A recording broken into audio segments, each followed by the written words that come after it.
வாடகை கொடுக்கறதுக்கே கஷ்டமா இருக்குதா? நான் சொல்றத செஞ்சா அடுத்த மில்லினியர் நீங்க தான், கோடீஸ்வரன் ஆகணும் ஒரே மாசத்துல. என்கிட்ட ஒரு சூப்பர் ஐடியா இருக்கு. இதெல்லாம் இணைய உலகத்துல இன்னைக்கு ரொம்ப பிரபலமான டைலாக்குகள்.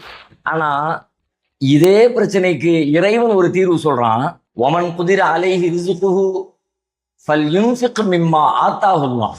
யாருக்கு செல்வம் அளவாக கொடுக்கப்பட்டிருக்கிறதோ அல்லாஹ் வழங்கியதிலிருந்து அவர் செலவு செய்யட்டும் என்கிறார்.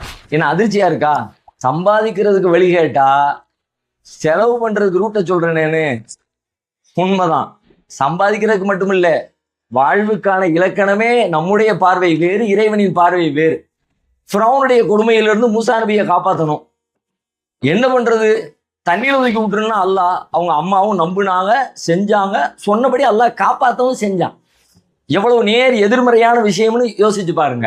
அதுபோலத்தான் உங்களுடைய செல்வம் பெருகணும்னா 2+1 3ங்கிற மனுஷ கணக்க ஓரம் கட்டி வச்சுட்டு அல்லாஹ் சொல்ற மாதிரி இருக்கிறதுல கொஞ்சத்தை கொடுங்க, பல்கி பெருக வைப்பான் இறைவன்.